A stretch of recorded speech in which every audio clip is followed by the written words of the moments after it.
Hi there, Scorpios. Welcome to your weekly tarot reading. So I'm going to switch things up a little bit. I want to talk about your spiritual advice first before we go into the love reading. Because I feel like for the past few weeks, your love life fluctuates. It's good one week, it's bad the next. And so I feel like talking about the spiritual advice and why we are creating these patterns in our lives would be really helpful before we talk about the love reading. Because I feel like this is more important anyways, okay? So let's talk about this. And this is, you have three kings. And whenever the three kings come up, I usually think of it as people around you who are experts in their field. They're trying to help you. And you're resisting so badly. You're resisting so much. And so I feel like it needs to be said, okay? So let's talk about this. This is you, right in the middle. Four of Pentacles, hanging on to a situation way past its expiration date. And what else is new with Scorpio? You guys have trouble letting things go. Situations, people, friends, relatives, whoever it is, that once you form that emotional connection, once you allow them into the inner sanctum, once you share your deepest, darkest secrets with them, you cling on to them for dear life.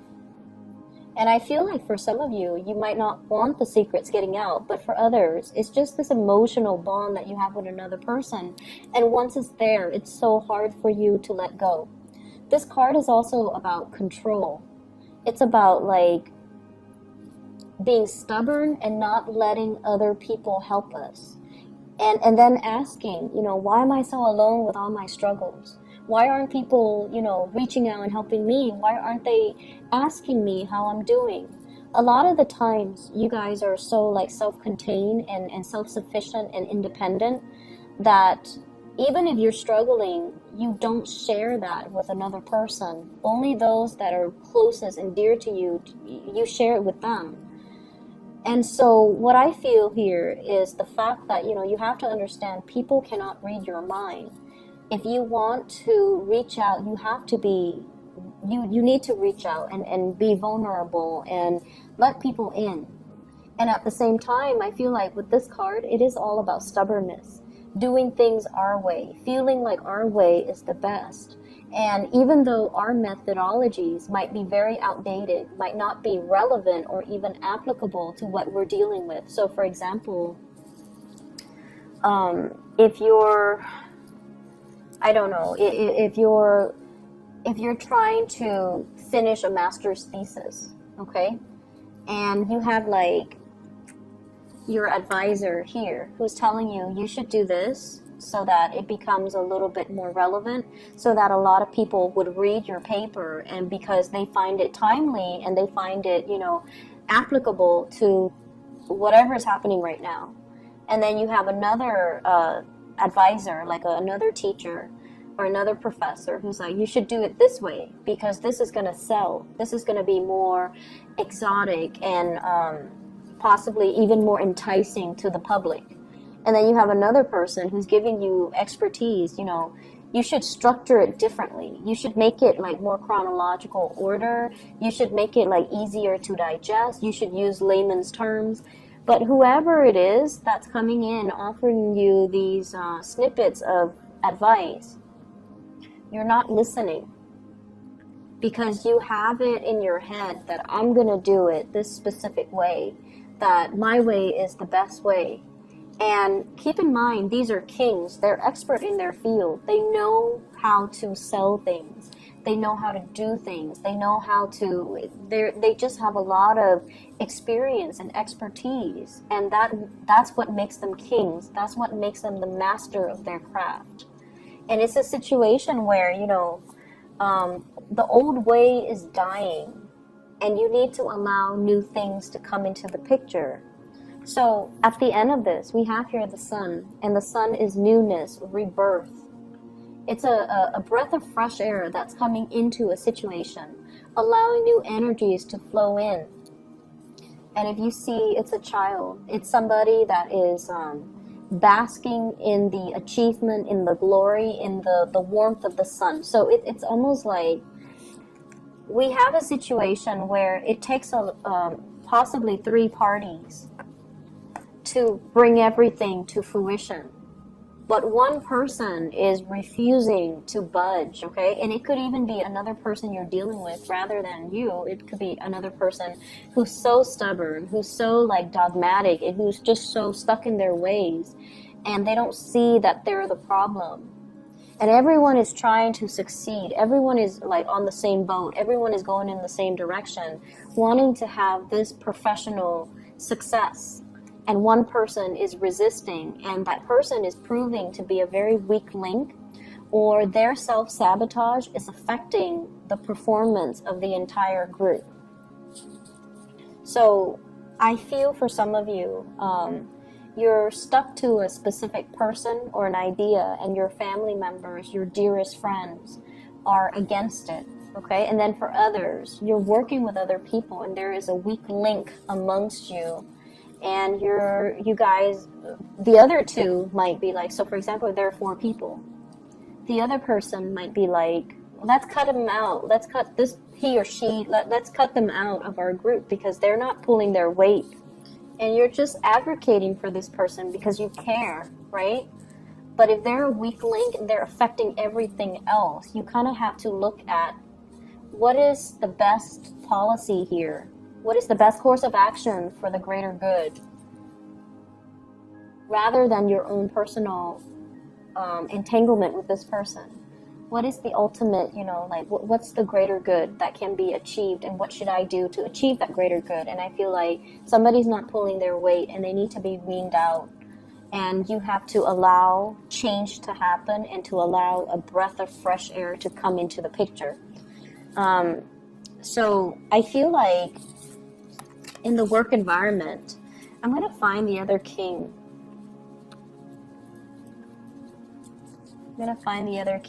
And I just want to show you something.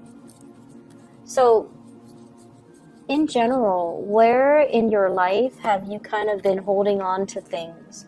And where in your life have you been kind of like stubbornly and dogmatically clinging on to it past its expiration date?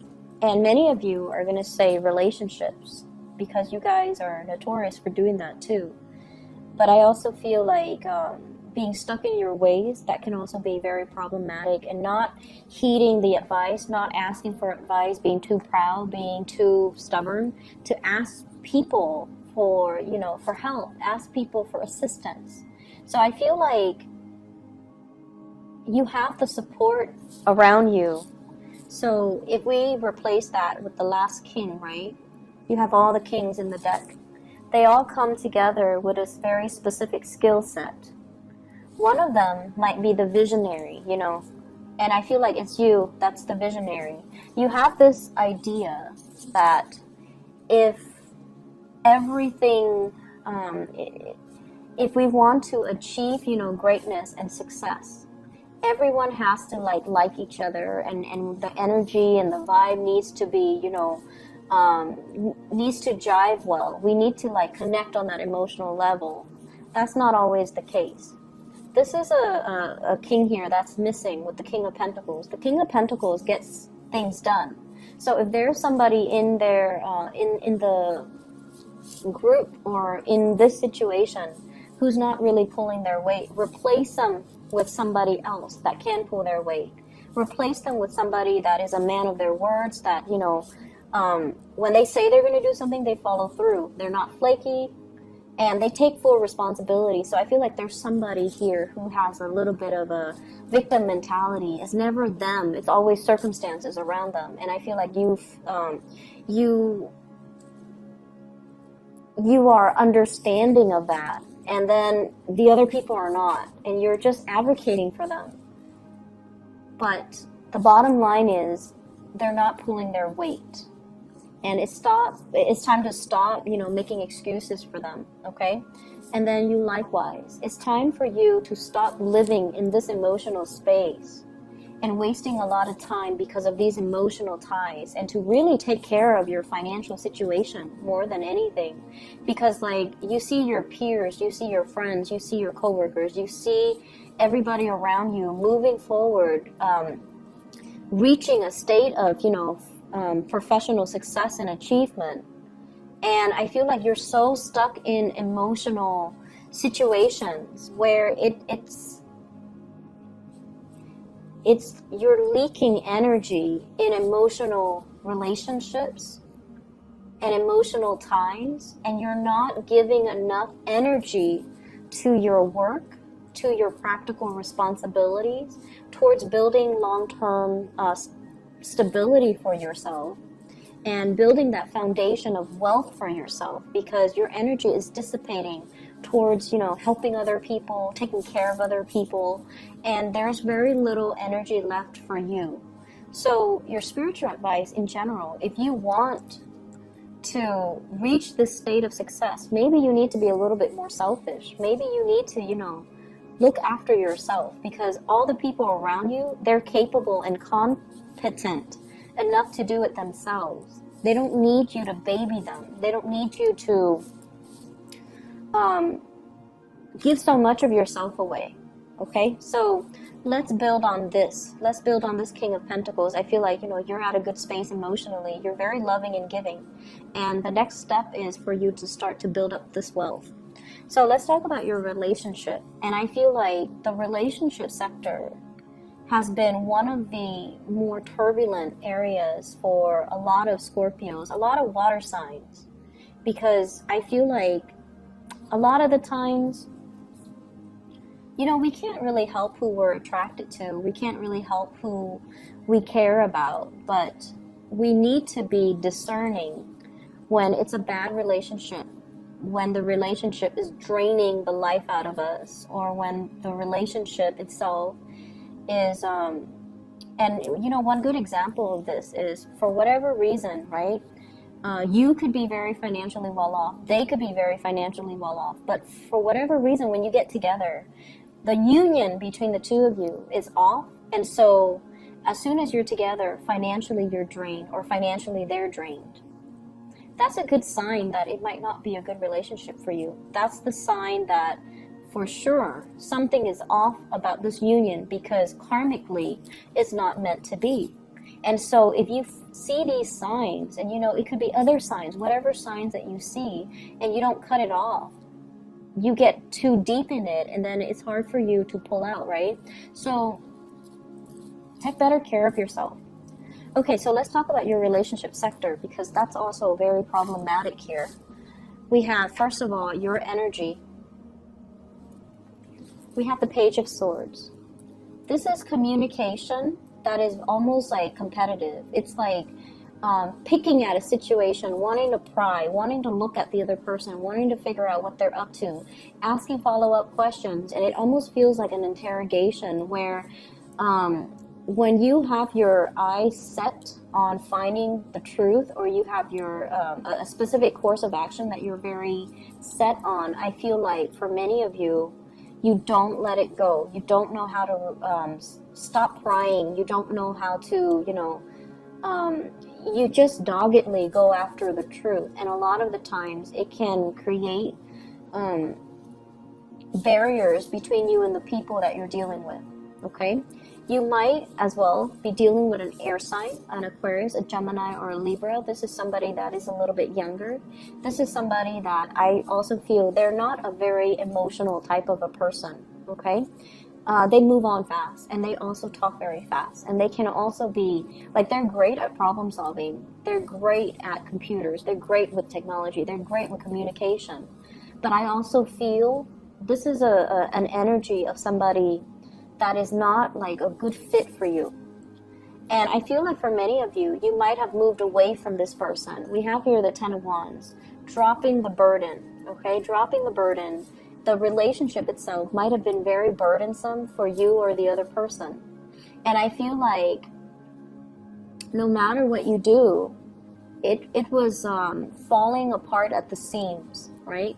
If she were to just pick up that one stick that's on the ground, she might lose her balance and, drop everything, and then it would come crashing over her, and she might be severely injured.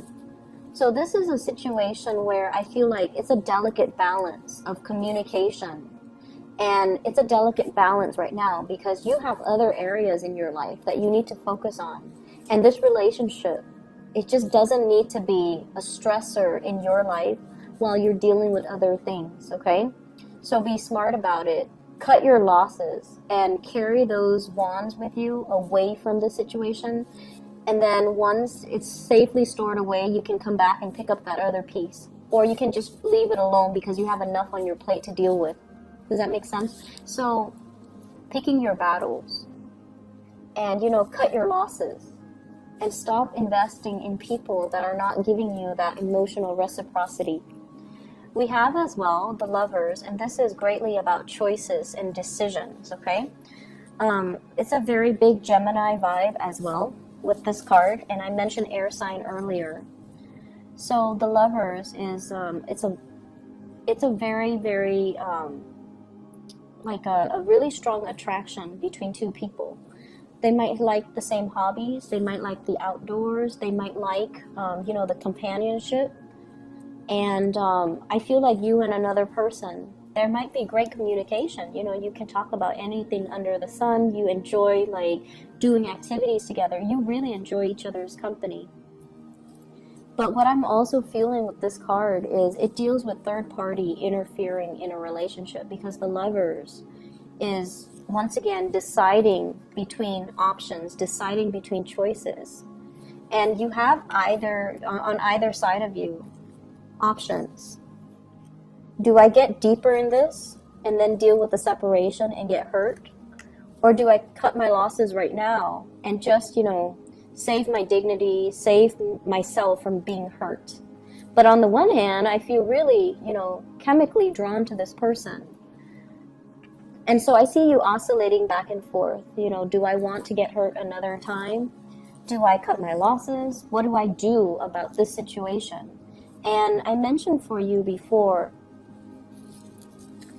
you have trouble letting go. Scorpios, fixed signs in general, but I feel like with Scorpios, you guys have a really hard time. Once somebody has, emotionally captured your heart, it's really hard for you to just say, like, oh, screw them, I don't need them. You might say that out of resentment, but you don't really mean it. You don't really feel it. And so it's hard for you to let people go. And so what I'm feeling is you need to take a stance on this, and you need to, save yourself the heartache and the disappointment and the separation and the drama, and just move away from it, because you have other things that are in the future for you, okay? You have people that might even be better for you. You might also have a lot of career success that are in store for you. So there's no need for you to kind of like, masochistically stay in a situation where it's a lot of work, where there's a lot of heartache.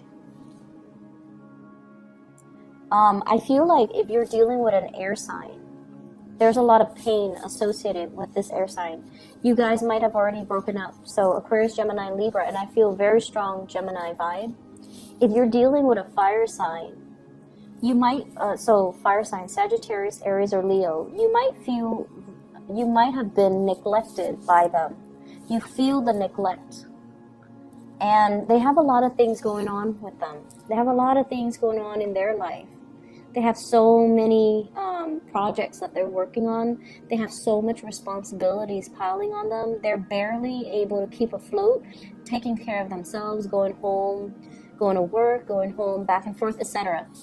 And they're trying to achieve, greatness. They're trying to achieve like that financial stability for themselves. And so don't be mad at this person. If it's a fire sign that is a little bit, MIA this week, mainly because they're trying to get things started in their own lives so that they can secure a better future for you. So if you're feeling that emotional neglect, I feel like it's unfounded, okay? But if you're dealing with an air sign in particular, there might be a third party in the picture. There might be somebody else. And I'm also sensing, it's causing you a lot of pain. And so you just need to move on from it. And you need to accept at face value if something is not working. If something is working, it should not cause you pain and heartache and suffering and confusion. So if something is not working, it's not meant to be, and it's time for you to redirect your energy. Maybe it's not the right time right now. So redirect your energy towards focusing on your career. Don't let your energy leak out and dissipate. And that's when that happens, when you're giving your energy away, that's when you stop being able to manifest the things that you want, because you're so focused on that relationship. You're so focused on somebody else's well-being. You're so focused on taking care of the other person, defending the other person, that you don't really have the energy left for you to manifest things, to listen to your intuition, to follow what your guides are saying. And I feel like this has been an ongoing theme. And so for you to get back on track, where, you know, the weekly readings, where it's good one week and then bad the next, is for you to start to contain your energy so that you can direct it in one specific area of your life. Fix that. And once that's, you know, once you get the ball rolling, once the wheels are in motion, then you can direct your energy towards fixing another sector of your life. So we have to do things in quadrants, and we have to do things in a very systematic manner in order for us to achieve success, okay? You can't just, learn to compartmentalize. You can't just let one area leak into the next and expect yourself to be okay, because I feel like there's a lot of energy wasted clinging on to bad relationships, clinging on to bad situations, and you have to let it go, okay? I hope the reading is helpful for you, Scorpios. Take care of yourself. I'll see you guys next week. Bye-bye.